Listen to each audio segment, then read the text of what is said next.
Good morning all of you. आज हम AC circuits का लेक्चर 3 करेंगे। Analysis of single phase AC circuit कि जो हमारे सिंगल फेज के एसी सर्किट होते हैं हमको कैसे एनालाइज करते हैं, उनकी वैल्यूज हम कैसे फाइंड आउट करते हैं। फर्स्ट क्या है रेजिस्टेंस। रेजिस्टेंस को हम आर से डिनोट करते हैं, इसकी यूनिट हमारी ओम होती है। रेजिस्टेंस क्या होता है? ओपोजिशन ऑफर्ड बाय रेजिस्टर, कि रेजिस्टर करंट को कितनी हद तक रोक पाते हैं उसको हम रेजिस्टेंस कहते हैं। रिएक्टेंस, रिएक्टेंस को हम एक्स से डिनोट करते हैं, इसकी यूनिट भी क्या होती है? ओम होती है। Opposition offered by the capacitor और inductor to the flow of AC, कि जो हमारा कैपेसिटर इंडक्टर करंट को रोकते हैं एसी के अंदर, उसको हम रिएक्टेंस कहते हैं। जो हमारा इंडक्टर होता है उसको हम एक्सएल कहते हैं, ये हमारा किसके बराबर होता है? ओमेगा इंटू एल के बराबर होता है। और हमारा एक्स हमारा कैपेसिटेंस रिएक्टेंस हमारे किसके बराबर होता है? 1 में ओमेगा सी के बराबर होता है। ओमेगा की वैल्यू हमारी किसके बराबर होती है? 2 पाई इंटू फ्रीक्वेंसी होती है। इम्पीडेंस, इम्पीडेंस को हम जेड से डिनोट करते हैं, इसकी यूनिट हमारी ओम होती है। Total opposition offered by the combination of R L and C to the flow of current, कि जब हमारा रेजिस्टेंस और रिएक्टेंस दोनों एक साथ को हम कैलकुलेट करते हैं कि वो कितना ओपोजिशन ऑफर कर रहे हैं, कितना करंट को रोक रहे हैं, उसको हम क्या कहते हैं? इम्पीडेंस कहते हैं। तो हमारा जेड का मैग्नीट्यूड हमारे किसके बराबर हो जाता है? Root of R square plus में एक्स स्क्वायर के बराबर होता है। जो हमारा एक्स होता है हमारा किसके बराबर होता है? एक्सएल माइनस एक्ससी के मैग्नीट्यूड के बराबर होता है। इट मीन्स इनकी वैल्यू हमेशा क्या होगी? पॉजिटिव होगी। प्योर रेजिस्टेंस सर्किट, ऐसा सर्किट जिसमें हमारा सिर्फ क्या होता है? रेजिस्टेंस होता है। इसमें हमारी वी की वैल्यू क्या होती है? V naught into sine omega होती है। और रेजिस्टेंस हमारे कोई भी फेज डिफरेंस होता नहीं, इससे हमारे आई की वैल्यू क्या हो जाएगी? I net into sine omega T हो जाएगी। हमारा वी नॉट किसके बराबर हो जाएगा? आई नॉट आर के बराबर हो जाएगा according to Ohm's law. R हमारा क्या है? रेजिस्टेंस है। जो हमारी फाई की वैल्यू इसमें क्या हो जाती है? Omega T minus omega T हमारा जीरो हो जाता है, क्योंकि हमारा फेज डिफरेंस क्या होता है?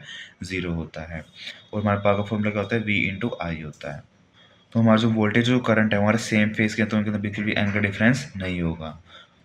ये हमारा ग्राफिकल रिप्रेजेंटेशन है वेव फॉर्म का, कि हमारी जो वोल्टेज है और जो करंट है वो हमारा कैसे वेरी करेगा अगर हमारे सर्किट के अंदर रजिस्टर अटैच्ड होगा। Current is in phase with voltage for pure resistive circuit, कि जो हमारा प्योर रेजिस्टिव सर्किट होगा उसके अंदर जो हमारा करंट और जो वोल्टेज है वो हमारा क्या होगा? सेम फेज के अंदर होगा, मतलब उनका सेम एंगल होगा। प्योर इंडक्टिव सर्किट, ऐसा सर्किट जिसके हमारे पास में क्या हो? सिर्फ इंडक्टर हो। इसमें हमारी वी की वैल्यू क्या होती है? V naught into sine omega T होती है। जो हमारा इंडक्टर की वोल्टेज हमारी किसके बराबर होती है? L into D I upon D T के बराबर होती है। और हमारा करंट किसके बराबर होता है? I naught sine of omega T minus pi by, क्योंकि इसके हमारा फेज डिफरेंस 90 डिग्री का होता है। अगर हमें करंट को वोल्टेज से बराबर लाना तो हमें क्या करना पड़ेगा? करंट में से 90 माइनस करना पड़ेगा, इसलिए यहाँ पे माइनस पाई बाय 2 किया है। जो हमारी रिएक्टेंस होती है एक्सएल, वो हमारी किसके बराबर होती है? ओमेगा एल के बराबर होती है, इसकी वैल्यू ओम होती है।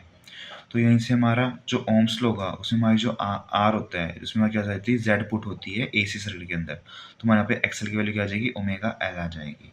ओमेगा हमारा क्या है? एक्सएल के बराबर है। यहाँ पे जो हमारा फेज डिफरेंस हमारे किसके बराबर हो जाएगा? माइनस पाई बाय 2 के बराबर, जिसको माइनस 90 भी लिख सकते हैं। पावर हमारी क्या आ जाएगी? V naught I naught into cos five, five की वैल्यू क्या है? जीरो है। इट मीन्स जो हमारा इंडक्टर है उसकी पावर कितनी आएगी? जीरो आएगी। Current lags voltage by 90 degree, कि जो हमारा करंट है वो हमारे वोल्टेज को पीछे छोड़ देता है बाय द 90 डिग्री, कि जो वोल्टेज है हमारी लैग करेगी, मतलब कि पीछे रहेगी 90 डिग्री से। तो हमारा जो करंट का करस्ट हमारा यहाँ पे और वोल्टेज हमारा यहाँ पे है, तो जो हमारा वोल्टेज हमारा करंट से कितना पीछे है? 90 डिग्री पीछे है। Effect of frequency of inductive reactance, कि जब हम फ्रीक्वेंसी को चेंज करेंगे तो उसमें हमारा इंडक्टिव रिएक्टेंस पे क्या फर्क पड़ेगा? जो हमारा एक्सएल किसके बराबर होता है? ओमेगा एल के बराबर होते हैं, जिसकी यूनिट हमारी होती है ओम होती है। ओमेगा की वैल्यू क्या होती है? 2 पाई इंटू फ्रीक्वेंसी होती है, तो ओमेगा की जगह इसकी वैल्यू को पुट कर देंगे। तो यहाँ से हमें क्या दिख रहा है कि जो हमारा इंडक्टिव रिएक्टेंस है हमारा डायरेक्टली प्रोपोर्शनल किससे होगा? फ्रीक्वेंसी की, कि अगर हमारी फ्रीक्वेंसी इंक्रीज होगी तो हमारी इंडक्टिव रिएक्टेंस इंक्रीज होगी। प्योर कैपेसिटिव सर्किट, ऐसा सर्किट जिसका हमारा क्या हो? सिर्फ कैपेसिटर हो। इसमें वी की वैल्यू क्या होती है? V naught into sine omega T होती है। हमारा इसके अंदर चार्ज किसके बराबर होता है? Q equal to C V होता है। और हमारा आई की वैल्यू क्या होती है? I naught sine of omega T plus 90 degree होती है। हमारा जो रिएक्टेंस एक्स सी किसके बराबर होता है? 1 में ओमेगा सी के बराबर होता है, इसकी यूनिट हमारी ओम होती है। जो हमारा ओम्स होता है एसी सर्किट हमारा क्या होता है? V naught into I naught into Z होता है। यहाँ पे जेड की वैल्यू क्या आ जाएगी? एक्स सी आ जाएगी। तो यहाँ पे इसको पुट कर दें तो हमारा क्या आ जाएगा? आई नॉट अपॉन में ओमेगा सी आ जाएगा। यहाँ पर फेज डिफरेंस क्या है? 90 डिग्री का है, पाई बाय 2। इट मीन्स अगर हमें वोल्टेज और करंट को सेम फेज में लाना तो हमें करंट को क्या करना पड़ेगा, 90 डिग्री प्लस करना पड़ेगा। पावर हमारे से क्या आ जाएगी, cos 90 वैल्यू 0 होती है तो हमें पावर हमारी 0 आ जाएगी। Current Leeds voltage by 90 degree, कि जो हमारी वोल्टेज है वो 90 डिग्री आगे निकल गई है करंट से। हमारे यहाँ पे करंट यहाँ था इसका और वोल्टेज हमारी यहाँ थी, तो जो वोल्टेज है वो हमारी कहाँ निकल गई है, आगे निकल गई है बाय द 90 डिग्री। आगे हम इसके अंदर R L R C R L C पढ़ेंगे, तो हमें उसके लिए जो ये फॉर्मूलाज होते हैं हमें ये रखने की ज़रूरत नहीं है। हमें जस्ट क्या करना है, जो हमारे तो डायग्राम है हमें याद रखनी है कि जो कैपेसिटर के लिए जो हमारी करंट होता है हमारे क्या होता है, वोल्टेज से 90 डिग्री पीछे होता है। और यहीं पे जो हमारा अगर हमारा इंडक्टर केस आ जाएगा तो उसमें हमारा करंट क्या हो जाएगा, वोल्टेज से 90 डिग्री प्लस में होता है। अगर हम सिर्फ ये दो डायग्राम याद रखेंगे तो उसके कारण हमें कोई भी फॉर्मूला रटना नहीं पड़ेगा, हम उसको इजीली समझ के हम उसको सॉल्व कर सकते हैं। हमारा फ्रीक्वेंसी और कैपेसिटिव रिएक्टेंस के बीच में हमारा क्या रिलेशन है, हमारा एक्सी किसी बराबर होता है 1/ओमेगा सी के बराबर होता है। तो एक्सी हमारा क्या हो जाएगा, 1/ओमेगा हो जाएगा, ओमेगा की वैल्यू होती है 2πf हो जाएगी। इट मीन्स हमारा जो कैपेसिटिव रिएक्टेंस है हमारा इन्वर्सली प्रोपोर्शनल होगा फ्रीक्वेंसी के, कि हमारी फ्रीक्वेंसी इंक्रीज होगी तो हमारा जो कैपेसिटिव रिएक्टेंस है हमारा क्या हो जाएगा, कम हो जाएगा। My first question क्या है, a coil takes a current of 6 ampere when connected to a 24 volt DC supply. To obtain the same current with 50 Hz AC supply, the voltage required was 30 volt. Calculate inductance of the coil and power factor of the coil. कि हमारे कोई भी एक कोयल है तो वो क्या कर रही है, 6 एम्पेयर ले रही है 24 वोल्ट पे, और हमें सेम करंट लेने के मतलब कि हमें 6 एम्पेयर करंट के लिए AC के अंदर 50 हर्ट्ज फ्रीक्वेंसी पे उसको 30 वोल्ट देना पड़ रहा है। तो हमें उसको क्या निकालना है, हमें उसका इंडक्टेंस निकालना है कोयल का, साथ में उसका पावर फैक्टर कैलकुलेट करना है।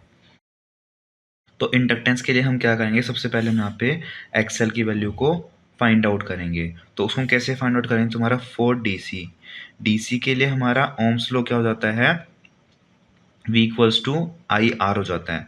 तो यहाँ से हम आर की वैल्यू निकाल लेंगे, तो हमारी आर की वैल्यू क्या हो जाएगी, वोल्टेज अपॉन में करंट आ जाएगी। तो यहाँ से हमारी आर की वैल्यू क्या आ जाएगी, 4 ओम आ जाएगी। सेम ऐसे हम क्या निकालेंगे, 4 AC सर्किट, AC सर्किट हमारा किसके बराबर होता है, V equal to I Z के बराबर होता है। इसके अंदर हमारी इम्पीडेंस ऐड करती है, तो यहाँ से हमारी जेड की वैल्यू क्या हो जाएगी, वोल्टेज अपॉन में करंट आ जाएगा। तो यहाँ से हमारी इम्पीडेंस की वैल्यू क्या हो जाएगी, 5 ओम आ जाएगी। अब हम क्या निकालना है, एक्सएल की वैल्यू निकालनी है। तो उसके लिए जो हमारा जेड होता है वो हमारा किसके बराबर होता है, root of R square plus में एक्सएल स्क्वायर के बराबर होता है। तो यहाँ से हमारी एक्सएल की वैल्यू हमारे पास में क्या आ जाएगी, root of Z square minus R square आ जाएगी। तो यहाँ पर हम इसकी वैल्यू को पुट कर देंगे तो हमारे पास में क्या आ जाएगा, root of 5 square minus 4 square. यहाँ से हमारी एक्सएल की वैल्यू क्या आ जाएगी, 9√9 आ जाएगी। इसको हम फर्दर सॉल्व करते हमारे पास में क्या आ जाएगा, 3 ओम आ जाएगी। हमारी जो एक्सएल होता है हमारा किसके बराबर होता है, 2πf इंटू एल के बराबर होता है, हमारा ओमेगा एल के बराबर होता है। तो हम यहाँ पे फ्रीक्वेंसी गिवन है, एक्सएल की वैल्यू गिवन है, हम यहाँ से एल की वैल्यू को फाइंड आउट कर लेंगे। तो हमारा एल की वैल्यू का फॉर्मूला क्या हो जाएगा, एक्सएल अपॉन में 2πf।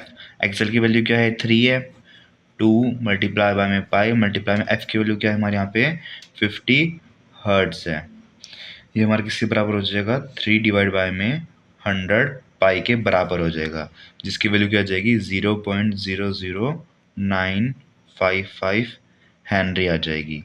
इसको हम फर्दर थोड़ा सा हम इसको सिंप्लीफाई करें तो हम इसको मैक्रो हेनरी में लिख लेंगे, तो हमारा क्या आ जाएगा 9.55 मैक्रो हेनरी।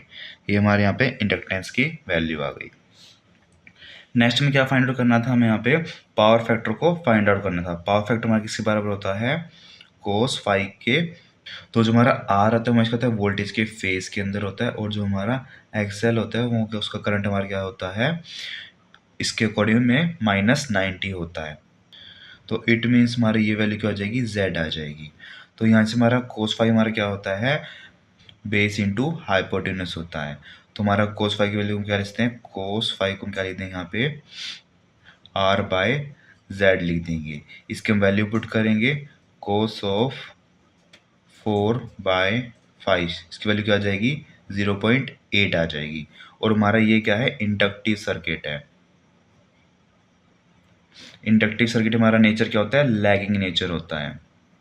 तो हमारे साथ पावर फैक्टर क्या आ जाएगा, 0.8 हमारा क्या आ जाएगा, लैगिंग आ जाएगा। नेक्स्ट क्वेश्चन क्या है, a capacitor has a capacitance of 30 microfarad, find its capacitive reactance for frequency of 25 hertz and 50 hertz, find in each case the current if the supply voltage is 440 volt. कि हम इसके अंदर capacitance given है 30 microfarad और हमें क्या निकालना है, यहाँ पे कैपेसिटिव रिएक्टेंस की वैल्यू निकालनी है, एक्सी की वैल्यू निकालनी है दोनों फ्रीक्वेंसी के लिए, और हमें साथ में दोनों फ्रीक्वेंसी के लिए क्या करनी है, करंट की वैल्यू निकालनी है जो हमारी वोल्टेज क्या होगी 440 वोल्ट होगी। तो सबसे पहले हम क्या करेंगे, जो हमारी कैपेसिटेंस को कन्वर्ट कर लिख लेंगे, हमारे क्या आ जाएगा 30 इंटू माइक्रोफैरड, तुम क्या लिख देंगे इंटू 10⁻⁻6 फैराड आ जाएगी। तो हमारे इसके अंदर हमारा कैपेसिटिव रिएक्टेंस फॉर्मूला क्या हो जाएगा, 1 में ओमेगा सी होता है, हमारे पे ओमेगा की वैल्यू क्या होती है 2 पाई फ्रीक्वेंसी इंटू सी आ जाएगा। तो यहाँ से हमारी ओमेगा सी की वैल्यू आ जाएगी, तो यहाँ से हमारी कैपेसिटिव रिएक्टेंस की वैल्यू आ जाएगी। तो कैपेसिटिव रिएक्टेंस क्या हो जाएगा 1/2 into pi multiply by frequency हमारे क्या फर्स्ट केस के लिए 25 है, और मल्टीप्लाई बाय में 30 इंटू 10⁻⁻6 हमारी कैपेसिटेंस आ गई। इसको हम फर्दर सॉल्व करें तो हमारे पास में क्या आ जाएगा 10⁻6 डिवाइड बाय में 1500 पाई आ जाएगा, और इसकी वैल्यू आएगी 212.21 ओम आ जाएगी।